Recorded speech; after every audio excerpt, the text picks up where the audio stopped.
Alrighty then.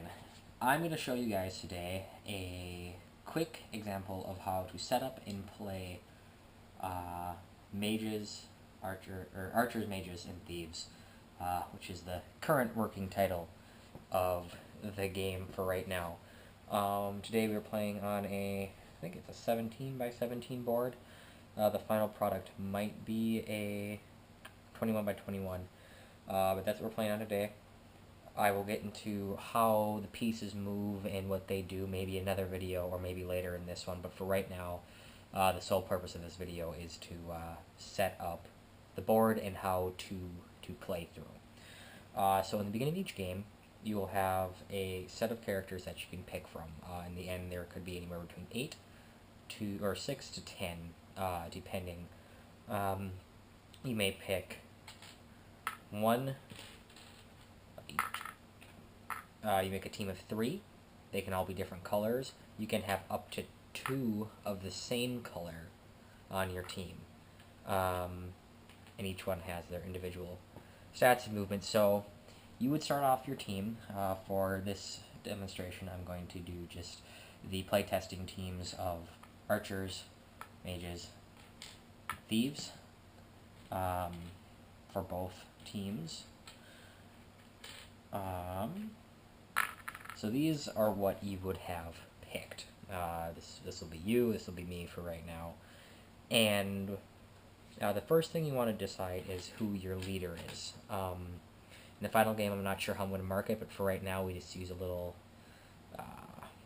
washer, and you pick your leader and you place it over top. This is essentially your king if you were in chess, or checkers. Chess, yes, chess.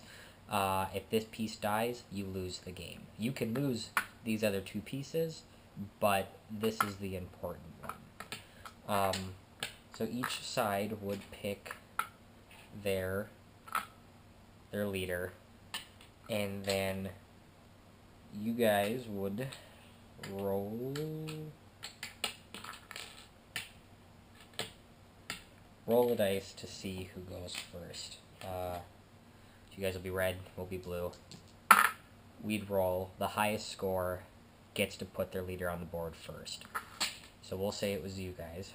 You place your leader on one of the sides, the center of the sideboards, one of the places. Then if it's a 2-player game, the opponent must place their piece on the opposite side. In a 4-player game or a 3-player game, it goes in a circle. Then, so you would place your piece first, and I'd place mine. Then we take turns placing our next pieces. When you place your pieces, you can place them anywhere that is adjacent to your leader or to another one of your pieces. So they must be able to make a connection, a straight, solid line. You can't place it where they're out and off. You have to connect them somehow. And a lot of this is strategic on who's playing what pieces and where people are set up.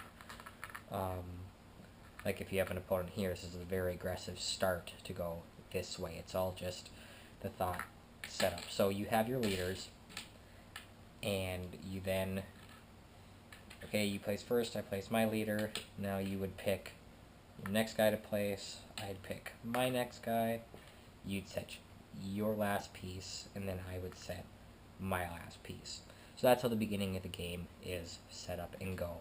From there on out, it would go, let's say it's my turn now. I'd go, I'm rolling for my thief. Rolls 2, 1, 2. I'm rolling for my mage. Rolls 2, 1, 2.